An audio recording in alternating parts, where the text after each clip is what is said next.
주택 공급 확대 방안을 마련하게 되었습니다.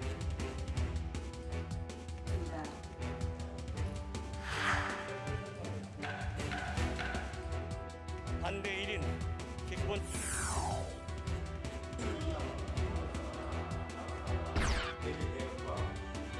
이제 윤석열 총장은 물러나야 합니다.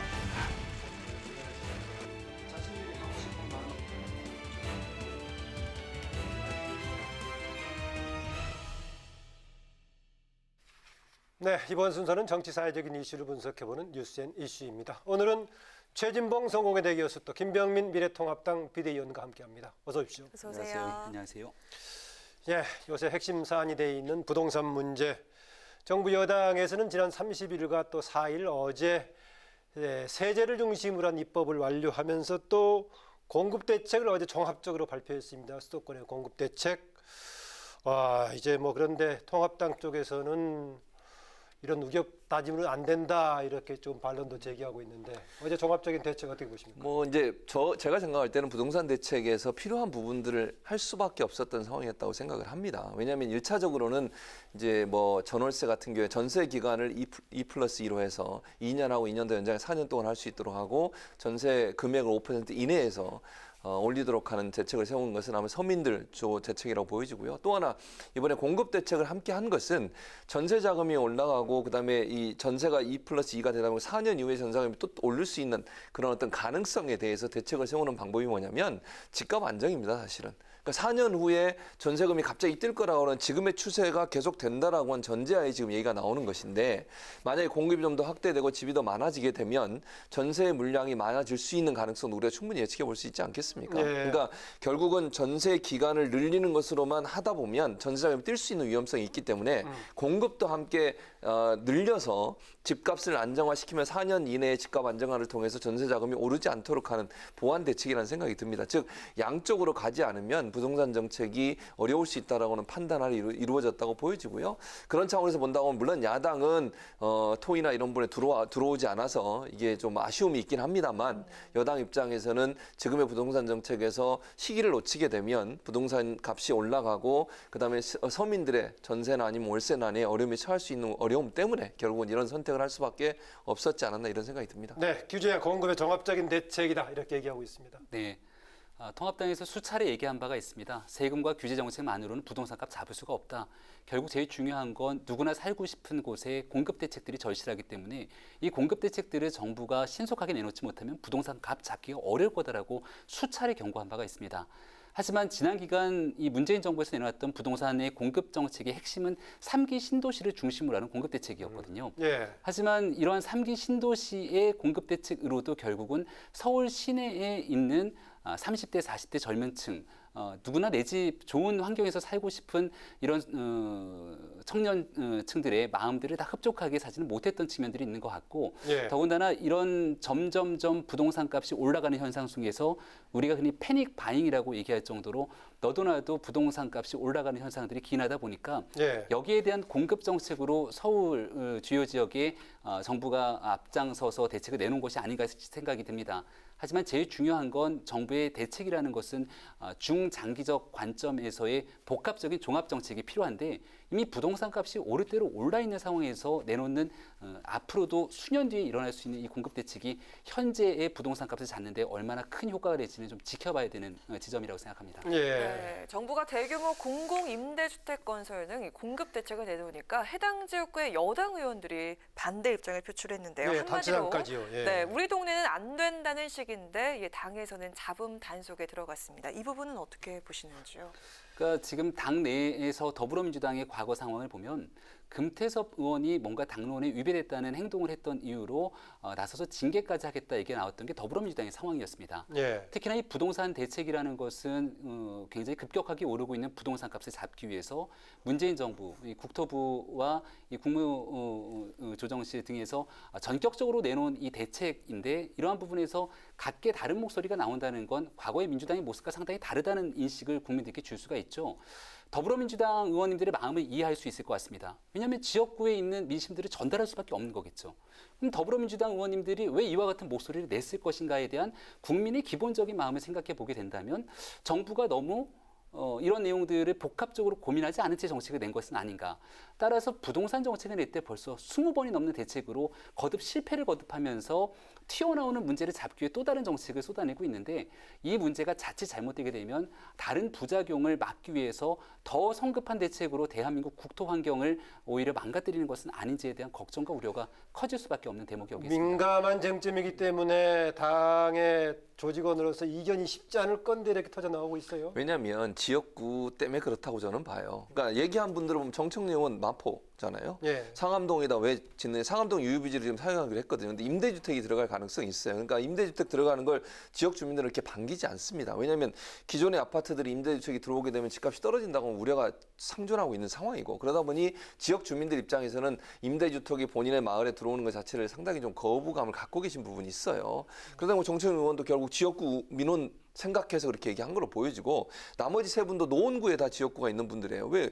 태릉 골프장 있지 않습니까? 네. 그것도 지역이거든요. 그 지역 그러면 다 골프장 없애고 거기다가 지금 집을 짓겠다고 하니 지역 주민들의 반발이 있고 그 지역 주민들의 마음 달래라 보니까 그런 얘기 했다고 저는 보고. 의원 측은 그러면서 임비는 아니다 이렇게 얘기하고 그렇게 있더라고요. 얘기는 하는데 제가 볼 때는 그렇다고 저는 생각해요. 네. 과천시장도 마찬가지 아닙니까? 과천에 정부 총사가 있는데 그쪽 부분에다 지금 짓겠다는 건데 과천에서는 왜 우리한테 다 떠넘기냐 이렇게 또 얘기를 하고 있어요. 그러니까 결국은 저는 이 여당 의원들도 어쩔 수 없이 본인의 선거구에 대해서 지역구에 대해서 관리를 해야 되고 민원이 들어오는 것에 대해서 부담을 가질 수밖에 없는 상황이기 때문에 정치적으로 저는 메시지를 던졌다고 봅니다. 그러니까 큰 틀에서 정부의 정책에 반대했다기보다는 지역구를 갖고 있는 지역구 의원들 같은 경우나 아니면 지방자치단체장 같은 경우에는 지역의 민심을 전혀 무시한 상태에서 발언하거나 행동할 수 없다는 한계가 있기 때문에 정치적 차원에서 메시지를 던진 거라고 저는 생각을 합니다. 네, 이번에 정부가 발표한 공급 정책 중에서 공공임대주택과 더불어서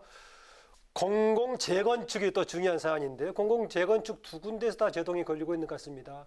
서울시에서도 부정적인 좀 견해를 보이고 있고 또 재개발 조합들에서도 그게 동력이 있겠느냐라고 문제 제기하고 있습니다. 어떻습니까? 네. 실제 재건축 여러 조합들이 추진하고 있었던 방식과는 이번에 정부가 발표했던 내용들이 크게 현실적으로 다가오진 않았다라고 판단이 됩니다. 그리고 지금 서울시 입장에서도 정부가 대책을 발표하자마자 이 서울시에 있는 기본 도시계획과 맞지 않는다는 이야기를 끄집어냈는데요. 우리 서울시에는 중장기의 도시 기본 계획인 2030 서울 플랜이라고 하는 도시 기본 계획을 바탕으로 도시 계획을 설계하게 됩니다. 그 기본적인 도시 계획에 대해서 예측 가능한 범위로 재건축과 재개발 그리고 주택 정비 등에 대해서 여러 가지 일들을 서울시에 살고 있는 주민들과 이해 관계자들은 그러한 계획에 맞춰서 행동을 하고 있습니다. 근데 어느 날 이 부동산에 대한 급격한 가격 상승과 전세 대란으로 인해서 이거를 잡기 위해 공급이 필요한데 그 공급 때문에 사람들이 살고자 하는 곳에 공급 정책들을 쏟아내다 보니까 복합적인 이해관계를 고려하지 않게 된 거죠. 네. 앞서 제가 서울시 도시기본계획을 얘기하게 된 것은 어느 정도의 정주 여건에 대해서 그 도시가 성장하는 과정을 걷게 되면 여기에 주택 공급과 더불어서 사회 교통 인프라들이 같이 확충이 돼야 됩니다. 네. 근데 어제 발표했던 내용들에서 더불어민주당 지역구 의원들이 반대하는 이유, 지역 주민들이 반대하는 이유들도 과연 그런 복합적인 대응 방안에 대해서 면밀하게 검토하고 내놓은 아니냐. 그런 것들에 대한 문재인 정부가 집권 출범하고 나서 국민께 약속했던 안과는 조금 다른 방식으로 이러한 계획들이 나타나게 되니까 여기에 대한 부정적 여론들이 쏟아질 수밖에 없는 것이고요. 예. 거듭 정리해서 말씀드리면 대한민국 국토에 관한 문제고 국민들의 삶과 재산권 전체에 관련된 얘기입니다. 이것을 여론 향배가 좋아지지 않는다고 이런 방식으로 가게 되면 잡을 수 있겠거니라고 생각해서 성급하게 대책을 내놓게 된다면 훗날 이 대책이 정부의 예측처럼 굴러가지 않았을 때 그 책임은 과연 누가 질 것인지 이런 근본적인 물음을 던질 수밖에 예, 없습니다. 어제 발표하면 13만 원 이상을 이렇게 예상을 했었는데 실제로 발표는 했지만은 이런 상황이라면은 갈등이 나오고 있는 상황이라면은 이행은 어떻게 전망하십니까? 유유부지에서 조금 전에 얘기했던 태릉 골프장 부지라든지 이런 측면에서의 주택 공급들은 어느 정도 정부가 마음을 먹고 속도감을 가지게 가면 이행할 수 있을 겁니다. 예. 하지만 그것만으로 서울시 혹은 수도권에 살고 있는 사람들이 주택 수요를 다 만족시킬 수가 없기 때문에 공공재건축 전망은 어떻습니까? 공공재건축 전망은 굉장히 어렵다고 생각됩니다. 그 실제로 오래된 공공 재건축을 요구하고 있는 원하는 주택 단지들도 충분히 있을 텐데요. 하지만 여기에는 재건축에 꼭 필요한 안전지단 등에 대한 요건까지 모두 다 만족을 시켜야 되기 때문에 예. 이러한 측면들을 바라봤을 때 정부가 국민들께 약속하고 걱정하지 말고 기다리면 충분한 물량이 쏟아질 거라는 이런 방식과는 상당 부분 현실성이 떨어지지 않는가라는 생각이 듭니다. 네, 현실적인 전망 어떻게 보십니까? 그러니까 저는 이렇게 생각해요. 기본적으로 그러니까 도시 계획에 맞게 하는 게 저는 맞다고 생각해요. 김병민 의원이 얘기했던 초기에 얘기했던 그 말에 저는 전적으로 동의하지만 상황이 지금 그렇게 안 돼 있는 거예요. 야당이 지금까지 계속 주장했던 주장이 뭡니까? 주택 늘려라는 거예요. 공급 늘려라. 공급 늘리고 공급을 늘리는데 그러면 3기 신도시 하려고 했더니 신도시가 제대로 정비가 안 돼 있지 않냐. 교통 접근성도 낮지. 젊은이들한테 그러면 저 멀리 떨어져서 오랫동안 출퇴근하고 차 막히고 이런 데 사는 것보다 우리 젊은이들도 강남 같은 데 살고 싶고 서초 같은 데 살고 싶은 거 아니냐. 그런 주장이 계속 있어 왔어요. 예. 그러다 보니까 이제 국립외교원 자리도 지금 이제 내놓자는 거 아니겠습니까? 결국은 주택 정책은 사실 저도 고층으로 짓거나 50층 이상 짓겠다고 지금 얘기하잖아요. 서울시가 처음에 반대했다가 지금은 이제 반대하는 게 아니라고 입장을 바꿨는데 기본적으로 그 정책이 저는 맞다고 개인적으로 생각합니다. 그러나 예. 너무 급박한 거예요. 지금 상황적으로 봐서 국민들의 요구라든지 야당의 요구나 이런 부분들을 관철시키면서 공급을 확대하기 위해서는 불가피하게 이런 부분들의 원래 생각했던 부분을 깨지 않으면 안 되는 상황이 됐다고 저는 보거든요. 그러니까 용적률을 높이는 부분도 저는 개인적으로 반대입니다. 그러나 지금 정부에서 볼 때 이렇게 올리지 않았을 경우에는 주택 문제 해결될 수 없다라고는 금박감이 저는 있다고 보여지고 또 이제 지역별로도 보면 이번에 발표된 내용들을 보면 수도권이고 어느 정도 또 교통이나 인프라가 확성돼 있는 곳이에요. 네. 그런 곳에 들어가는 것은 이제 젊은 세대나 공공 임대주택을 가는 분들이 선호할 수 있는 지역이라는 생각이 들거든요. 그래서 아마 그런 여러 가지 고려사항이 있었고 원래 사실은요. 이 문재인 정부 들어서 재건축에서 어느 정도 한계를 뛰어넘는 용적률을 높이는 거는 특히 강남 지역에는 전 절대로 안 하겠다고 처음에 주장을 했다가 이렇게 바뀐 걸 보면 그만큼 부동산 정책에서 어려움이 있고 이 문제를 해결하기 위해서는 그 부분을 깨지 않으면 안 된다고 하는 예. 절박감이 있었던 걸로 생각이 듭니다. 네, 부동산 입법과 함께 7월 임시국회가 마무리가 됐는데요. 여당은 민생과 개혁 입법에서 성과를 거뒀다고 자평을 했고 야당 같은 경우에는 날치기라면서 반발을 했습니다. 속도감 있게 부동산 입법이 마무리가 됐는데 이 부분 어떻게 보십니까? 전반적인 속도감 네. 있게 진행된 과정. 그 집권 여당이 갖고 있는 180석의 그 힘은 결국 국민들께서 실어주신 것이겠죠. 근데 국민들께서 과연 지난 4월 15일 총선에서 이런 방식으로 많은 다채로운 논의 없이 일방적으로 한 사나흘 만에 입법을 무리하게 처리하라고 그 많은 표를 줬을까를 한번 근본적으로 돌아봤으면 좋겠습니다. 우리가 지난 4월 총선을 치르던 시기에는 코로나 위기로 대한민국에 대한 경제, 건강 모든 분야에서 커다란 위기가 있었던 때고 그러한 코로나 위기를 잘 극복하기 위해서 집권 여당에게 힘을 실어줬던 게 지난 총선의 민이라고 저는 생각을 합니다. 근데 이런 방식으로 부동산에 관련된 입법을 처리하고 또 공수처를 비롯해서 국민적 쟁점이 굉장히 많은 법안들을 일사천리로 가지고 있는 의석의 힘만으로 밀어붙이게 된다면 어느 날 정반대되는 순간으로 지금의 야당이 과반 넘는 의석을 확보하게 됐을 때 똑같은 방식의 국회 처리에 과연 지금의 집권 여당은 어떻게 대응할 것인지를 돌아보면 저는 그 답은 아주 명확할 거라고 봅니다. 네, 저는 이렇게 생각해요. 기본적으로 물론 저는 같이 토론하고 논의하고 이런 과정이 있어서 통과됐으면 좋겠다고 생각하고 거긴 동의합니다. 다만 이제 야당도 무작정 뛰쳐나가지 않았으면 좋겠어요. 그러니까 회의장에서 끝까지 싸우면서 투쟁하는 모습을 보여주는 게 저는 필요하다고 봅니다. 그게 사실은 그 장 내에서 즉 국회 내에서 투쟁하는 모습 아니겠습니까? 정의 투쟁하지 않겠다고 얘기하고 있고 그런데 본인들의 마음이 안 든다고 해서 또는 뭐 일방적으로 진행한다고 해서 그냥 나와버리고 회의장 나와버리면 그 자체가 사실은 빌미를 주는 거예요, 여당한테. 저는 어떤 상황에서 끝까지 그 자리에 앉아서 막을 수 있는 만큼 막아보고 그래도 물리력으로 어쩔 수 없이 통과될 수밖에 없는 수적 열쇠가 있기 때문에 그런 상황이라면 그걸 국민한테 보여줘야 한다고 저는 생각을 해요. 그것이 국민들이 볼 때 야당이 열심히 싸우고 있구나. 정말 대한정당으로서 모습을 보여주고 있구나 하는 그런 이미지를 만들 수 있을 텐데 뭐 본인들이 주장하는 게 안 받아들인다고 그냥 나가버리시면 어차피 결과는 똑같아요. 그렇게 하나 다르게 하나. 그런 상황에서 그렇게 하는 행동보다는 제가 볼 때는 열심히 토론 현장에 남아서 끝까지 토론해주는 모습을 보여주는 게 더 필요하지 않겠나 이런 생각이 듭니다. 네, 지금 최진봉 교수 지적처럼 그 얘기를 들어서 그러나 모르겠지만 나가긴 나갔지만 이제 예. 자유 발언을 통해서 발언하는 시간이 길어졌습니다. 아시다시피 윤희숙 의원 상당히 주목을 끌면서 어제 본회의 마지막 7월 임시국회 마지막 본회의에서는 여야가 모두 지금 나섰습니다. 이 사람 저 사람 제가 임차인입니다. 진짜 임차인입니다 해서 모르는 사람들이 들으면 이름이 임차인으로 들을 정도였는데 이 방식 어제 보면서 어떻게 느꼈습니까? 윤희숙 의원의 5분 발언이 좀 신선한 충격을 남겼다라고 생각합니다. 굉장히 짧은 기간의 발언이었지만 윤희숙 의원 개인의 소신 발언일 수도 있겠습니다만은 결국 세간에 있는 국민들의 여론을 있는 그대로 전달하는 목소리였다고 생각합니다. 국회는 300석 의석 안에는 대한민국 5천만 국민의 축소판이라고 볼 수 있는 모습들을 국회 내에서 담아내야 됩니다.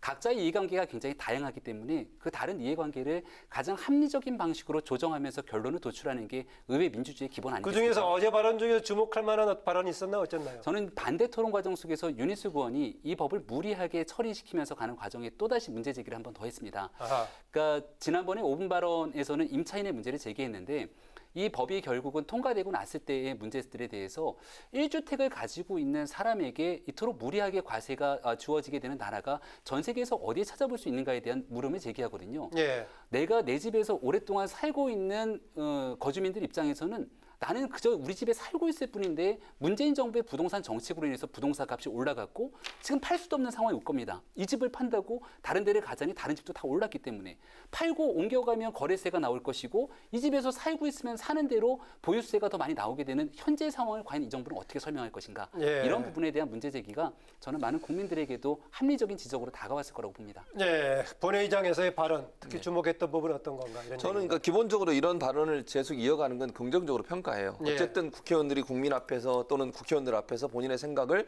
짧은 시간이지만 일목요연하게 그리고 참신한 아이디어와 함께 발표하는 것은 중요하다고 생각을 하고요. 이런 토론 문화가 계속 활성화된다고 생각을 합니다. 이제 저는 반대로 또 김병민 의원은 이제 통합당 말씀을 하셔서 저는 예. 김경엽 의원의 김경엽 의원. 예. 그 의원의 발언이 저는 눈길을 끌었는데 첫째는 김경엽 의원은 무슨 주장을 했었냐면 기본적으로 지금의 이런 문제가 물론 뭐 야당에서는 왜 전 정부 탓을 하느냐고 얘기하지만 박근혜 전 정부 때 있었던 여러 가지 정책들이 결국은 파생 효과로 지금까지 계속 밀려오고 있다는 부분들을 강조를 했어요. 예컨대 돈을 빌려서 집을 살 수 있도록 규제를 풀었던 부분 이런 부분들이 결국은 갭 투자를 하거나 아니면 돈을 빌려가지고 집을 많이 사서 임대 수업을 하는 그런 역할이 나왔다고 하는 부분을 지적한 부분하고 또 하나는 주택 공급에 대해서 실제적으로 통계를 가지고 계속 얘기를 하셨어요. 무슨 얘기를 했냐면 박근혜 정부보다 문재인 정부보다 주택 공급량이 훨씬 늘어났다고 하는 부분. 그게 네. 이제 잘못 알려져서 문재인 정부들은 주택 공급량이 적어서 결국은 집값이 올라갔다고 하는 주장들이 일부에 있는데 그런 부분들을 반박하기 위해서 구체적인 수치를 제시해서 얘기했다는 부분. 이런 부분들은 설득력 있게 다가왔던 발언이 아니었나 이렇게 생각을 합니다. 네, 수치와 더불어서 이전에 정부가 했던 것이 지금 후과로 나타나고 있다는 점 어떻게 보십니까? 과거 정부의 부동산 정책에 대한 후과로 이 문제를 바라보기에는 지난 2017년부터 현재까지 문재인 정부 들어서 부동산 정책을 낼 때마다 바로 이어서 시장이 어떻게 반응했는지를 지켜보면 그 해답은 명확해질 거라고 생각됩니다.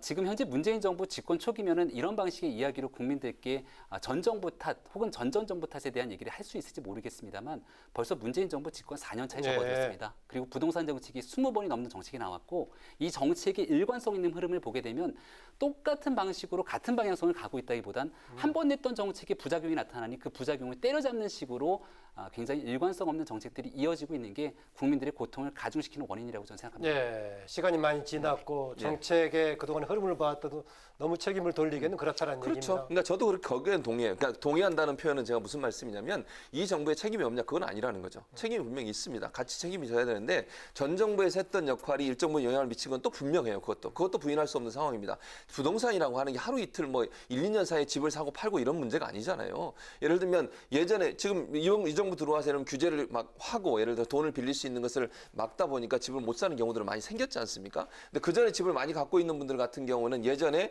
돈을 빌려서 살 수 있는 환경이 됐고 갭 투자를 할 수 있는 환경이 되다 보니까 그 환경에서 집을 많이 갖고 있는 상황이 된 거예요. 예. 그러다 보니까 집은 많이 공급되는데 실제적으로 소유는 안 되고 있는 상황이잖아요. 그러니까 집이 많이 공급돼도 집이 더 부족한 상황이 계속되는 것은 결국 예전에 그런 정책들이 그 파생된 효과로 인해서 지금까지 왔다는 부분도 우리가 인정할 필요가 있다는 얘기죠. 예.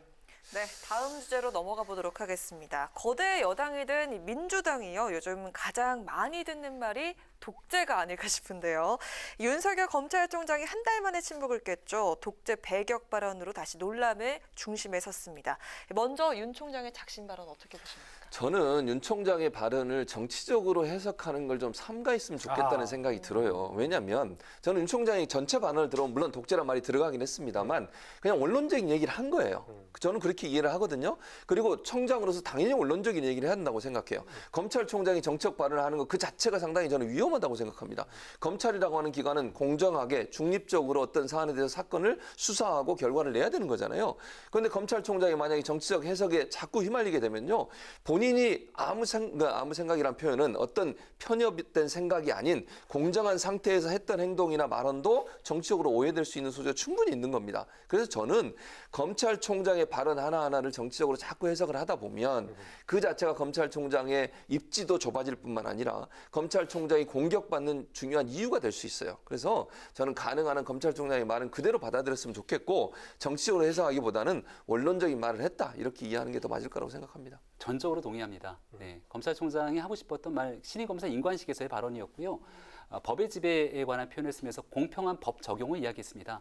윤석열 검찰총장의 전체적인 행보와 이력들을 거듭보면 사실 보수와 진보 어디에서도 환영받지 못하는 일들을 해왔을 겁니다. 왜냐하면 두 전직 대통령에 대한 굉장히 칼날 같은 수사를 해왔고 또 현재 조국 전 장관을 비롯한 현 여권 실세들에 대한 수사까지 이어져 왔는데 윤석열 총장이 보여주고 있는 이러한 모습들은 진보, 보수, 진영과 이념 논리에 가리지 않고 법이 가리키는 대로 맞추어서 살아있는 권력에도 엄정한 수사를 해야 된다. 본인은 그렇게 해왔고 네. 신임 검사들이 해야 될 가치 방향에 대해서 이렇게 얘기를 한 것 같습니다. 근데 이러한 내용들에서 독재나 전체주의 등에 대한 발언을 누굴 겨냥하지 않았는데 만약 그 내용이 누군가가 뼈 아프고 거기에 대해서 부글부글 끓고 있는 마음들을 가진다면 네. 오히려 그런 표현을 하시는 쪽에서 스스로를 한번 자성해 볼 필요가 있다는 생각이 듭니다. 네, 여당 지도부가 윤 총장의 사퇴를 공개적으로 터뜨렸는데요. 그동안은 함구령을 내렸는데 지금 본격 겨냥에 나선 이유를 한번 듣고 싶습니다. 그러니까 저는 아무래도 일부 의원들이라고 생각이 들어요. 이게 민주당 전체 의견은 생각하지 않고요. 그리고 네. 그런 행동이 저는 바람직하다고 보지 바람직하지 않습니다. 않다. 왜냐하면 검찰총장을 자꾸 공격해서 누가 더 좋아하겠습니까? 저는 야당이 훨씬 좋아한다고 생각해요. 그렇게 하는 것 자체가. 그러니까 공격할 부분이 아니고 잘못한 게 있으면 따끔하게 지적할 수 있지만 정치적인 공격이 계속되면 될수록 윤 총장의 몸값만 계속 올라가는 현상이 나타나기 때문에 그럴 필요가 없다 이런 생각이 듭니다. 네. 김병민 의원께 이 질문 드릴게요. 지금 당에서 지금 뭘 맡고 계시죠? 지금 통합당의 정강정책 개정 특위위원장 맡고 계시는데 당 여러 가지 네. 지금 정강정책의 개정도 있겠고 네. 당명과 색깔 뭐 새로 공모하고 있다는 것인데 네. 진행 어떻게 되고 있습니까? 우리 당의 뿌리부터 모든 것들을 변화하겠다는 의지를 보이고 있는 겁니다. 그러니까 정강 정책은 우리 당이 가야 될 가치와 철학, 비전, 방향을 담고 있는데 이거 8월 중으로 다 바꿀 거고요. 여기에 맞춰서 당명, 색깔 다 개정을 하게 될 겁니다. 네. 그러면 아마 8월까지 이 모든 것들에 대한 의결절차까지 완료해서 국민들께 선보일 수 있을 것이고 네. 9월이면 이제 정기국회가 시작되지 않습니까? 네. 그럼 바뀐 당명과 새로운 정강 정책의 우리 변한 새 당의 모습으로 국민들에게 정말 다음번에 있게 되는 보궐선거와 그리고 그 다음에 있게 되는 대통령 선거에서 국민들과 함께 호흡할 수 있는 새로운 정당의 모습을 보여줄 거라고 대강의 생각합니다. 방향성을 짧게 얘기해 줄 수 없습니까?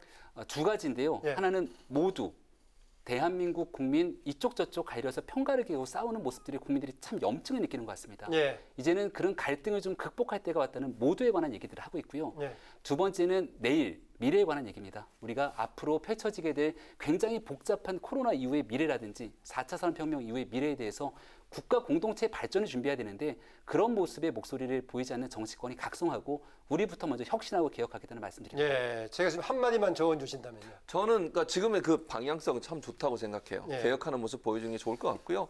그다음에 지금까지 어떤 그 보수 정당이 갖고 있었던 기본적인 이미지 자체를 완전히 깨는 김병민 의원이 그렇게 할 거라고 저는 생각해요. 이미지 자체가 본인도 그러시니까. 그래서 저는 개혁하는 모습을 반드시 보여줘야 된다.